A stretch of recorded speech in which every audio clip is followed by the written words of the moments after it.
मला असं वाटतं, की कुठलंही शास्त्र हे परिपूर्ण नसतं हं, आणि अवेलेबल किंवा उपलब्ध जी काही पॅरलल शास्त्र आहे, त्यांचा हं, जर हं, आपण सदुपयोग करून घेतला आणि 2 शास्त्रांचं इंटिग्रेशन केलं, जे खूप महत्त्वाचं आहे, हं, हं, तर एक खूप परिपूर्ण त्यातनं एक रिझल्ट निघू शकतो.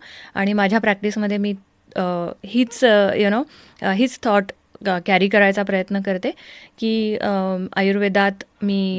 आयुर्वेदाची मी डॉक्टर आहे. At the same time me masters in nutrition केलेलं आहे. हं, सो माझ्याकडे तो न्यूट्रिशनिस्टचा बेस आहे, माझ्याकडे आयुर्वेदाचं ज्ञान आहे.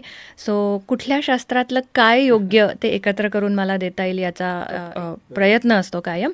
तुम्ही कॅलरीजचा विषय काढला, अगदी बरोबर आहे. जेवताना कॅलरीज मोजायच्या कशा? हं, हं. पण आपल्याला एक छान शाळेत असताना ताटाचं चित्र आठवत हो. असेल, की चौरस आहार हा कसा असतो.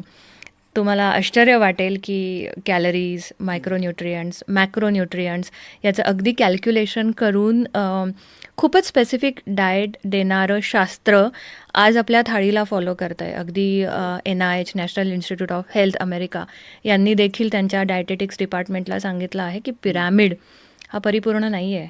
फूड बरं. पिरॅमिड जो आपण अनेक वर्ष फॉलो करतो, तो अप्रोचेबल नाही आहे, तो रिलेटेबल नाही आहे. कारण आपण पिरॅमिड स्टाईलमध्ये खात नाही. हं, आपण एका प्लेटमध्ये अन्न घेऊन खातो. तर आता हं. माय प्लेट ही त्यांनी कन्सेप्ट पब्लिश केलेली आहे. रादर बरं. माय प्लेट हा एक स्टँडर्ड फॉर्मॅट आहे बॅलन्स्ड डाएट काय असतो हे शिकवण्याचा किंवा हे बरं. समजून घेण्याचा.